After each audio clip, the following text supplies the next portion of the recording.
There is a specific kind of silence that only exists in the woods of Velen right before a storm breaks. And even now, over a decade since I first stepped into Geralt's worn leather boots, that atmosphere still sends a genuine chill down my spine. It is January 2026, and we are sitting at a very strange crossroads in gaming history where the hyper-realistic, AI-driven worlds of today are starting to make the classics feel like museum pieces. Yet somehow, The Witcher 3 Wild Hunt refuses to be put behind glass.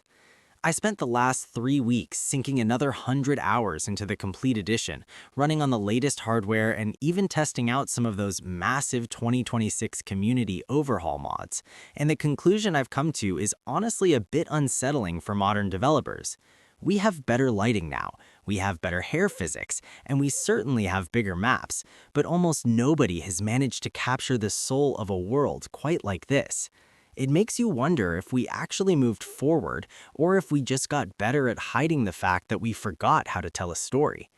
When you first ride into White Orchard in 2026, the visual jump from the original 2015 release is staggering if you're playing with the 4.04 official update or the recent HDRP Next Gen 2026 textures.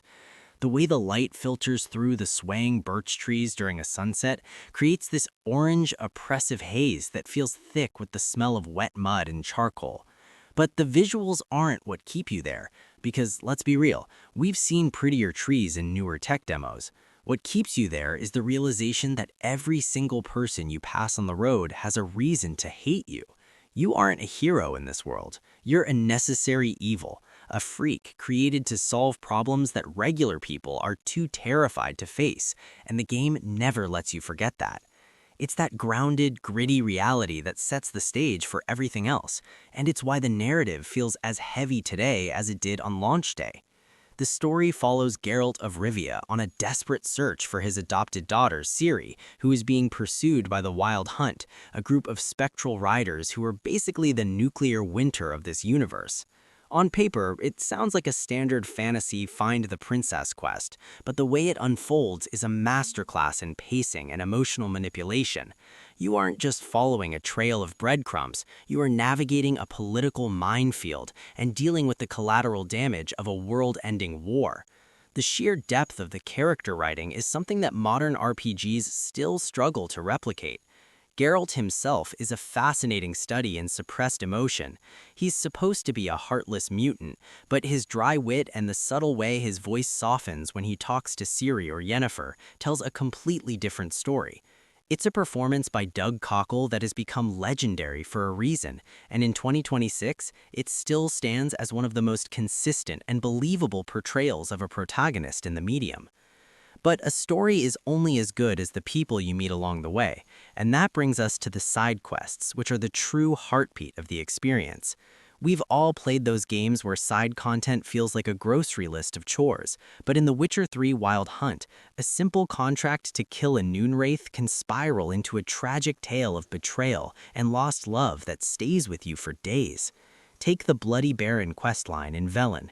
It starts as a simple trade of information, but it quickly devolves into one of the most uncomfortably human stories ever put into a game. You are forced to deal with domestic abuse, alcoholism, and the messy reality of a man who is both a monster and a victim of his own choices. There are no easy answers, and the game doesn't give you a perfect ending where everyone lives happily ever after. You just make a choice, live with the consequences, and watch the worlds change around you. It's that lack of moral compass that makes the exploration feel so dangerous and rewarding. Moving through this world in 2026 feels a bit different than it used to, thanks to the quick sign casting and the refined camera angles added in the later updates. The combat has always been the most divisive part of the game, and looking at it through a modern lens, I can see why. It's a dance that requires preparation rather than just raw reflexes. If you try to play this like a standard hack and slash, you're going to get flattened by a pack of wolves or a single well-placed drowner lunge. You have to use your bestiary, apply the right oils to your blades, drink the correct potions, and use your signs strategically. When you get into the rhythm of it, parrying a banded strike and immediately following up with an Igni blast to the face, it feels incredible. However, the movement can still feel a bit floaty compared to the precision of modern Souls-likes or high-action RPGs. Geralt has a certain weight and momentum to him that can make navigating tight indoor spaces a bit of a nightmare, even with the alternative movement mode turned on. The RPG systems themselves are deep without being overwhelming.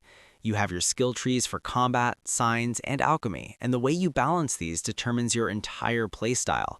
In my recent 2026 run, I went for a heavy alchemy build, which basically turns Geralt into a walking chemical laboratory. By the end of the game, I was chugging 3 or 4 decoctions at once, boosting my toxicity to insane levels, but becoming an unstoppable tank in the process.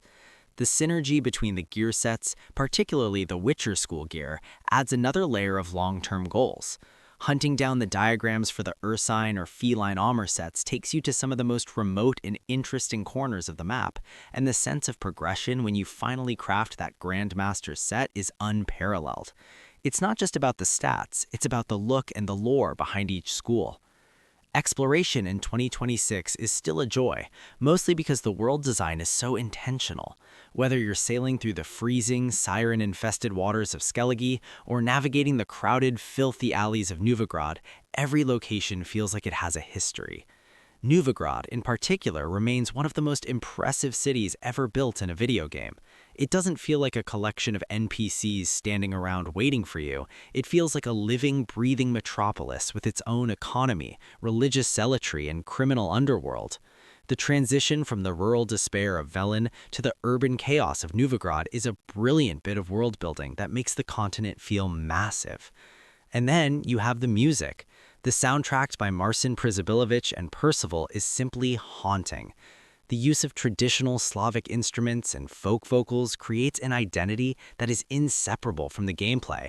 When the lelele combat music kicks in during a high-stakes monster hunt, your heart rate actually spikes. It's atmospheric perfection. Technically speaking, playing this in 2026 on a high-end PC or a modern console is a dream compared to the 2015 launch. The ray-traced global illumination and reflections completely transformed the look of the game, especially during the rain or at night when the light from a nearby campfire bounces off Geralt's armor. We take fast loading times for granted now, but being able to fast travel from Skellige to Novigrad in 3 seconds flat is a luxury that makes the massive world much more digestible. Even the small quality of life changes, like the ability to pick herbs without opening a menu, or the dynamic HUD that hides itself when you don't need it, make the experience feel surprisingly modern. It's a testament to CD Projekt Red's commitment that they kept polishing this gem long after most developers would have moved on to the next project. But as good as the base game is, we have to talk about the expansions, Hearts of Stone and Blood and Wine, because in 2026, they are still the gold standard for what DLC should be. Hearts of Stone gives us Gaunter O'Dim, arguably the most terrifying and well-written villain in the entire franchise. It's a shorter, more focused story that explores the darker side of the Witcher world and features some of the best dialogue in the series. Then you have Blood and Wine, which is basically Witcher 4 in disguise. It takes you to Toussaint, a colorful, Mediterranean-inspired land of knights and vineyards that stands in stark contrast to the grim northern kingdoms. It's a beautiful, bittersweet farewell to Geralt's journey that offers a massive new map, new gameplay mechanics like mutations, and an ending that actually feels like a definitive conclusion for the character.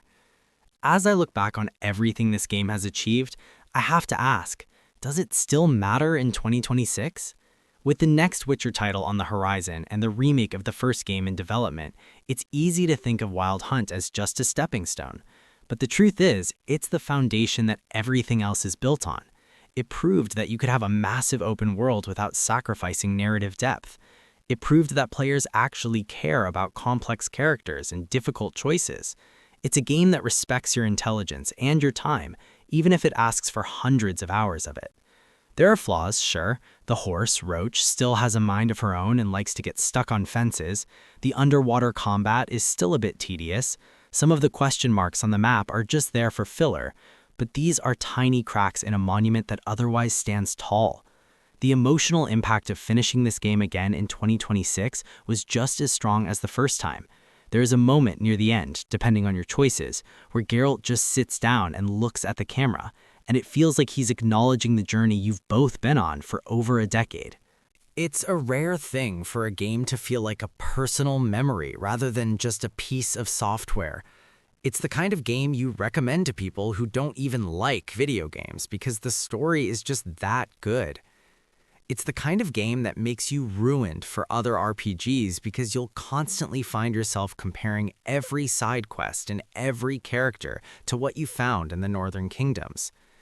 Looking at the landscape of gaming right now, where live service models and microtransactions often suck the life out of single-player experiences, The Witcher 3 feels like a relic from a better time. But it's a relic that has been polished to a mirror finish. Whether you're a veteran who hasn't played since the 2022 update or a newcomer who has only ever heard the legends, there has never been a better time to dive in. The rumors of a potential new expansion or content drop later this year only add to the excitement. But even without it, the package we have right now is virtually flawless. It is a masterpiece that has aged like fine wine from the Corvo Bianco vineyards, getting deeper and more complex with every passing year. For me, The Witcher 3 Wild Hunt is a clear 5 out of 5, even in 2026. It is a mandatory experience for anyone who claims to love the medium. It's not just a game, it's a benchmark for what human creativity and passion can achieve when they aren't held back by corporate checklists. It's a reminder of why we play games in the first place, to be transported to another world, to feel the weight of a sword in our hand and the weight of a choice in our heart. If you haven't played it yet, I honestly envy you. You have one of the greatest adventures ever told waiting for you. If you enjoyed this look back at a legend, make sure to hit that like button and subscribe to the channel so you don't miss our upcoming coverage of the next-gen Witcher mods and the latest news on Project Polaris. What was your favorite moment in Geralt's journey? Did you go with Yennefer or Triss? And more importantly, did you manage to get the good ending on your first try? Let me know in the comments below, and let's keep the conversation going. I'll see you all on the path.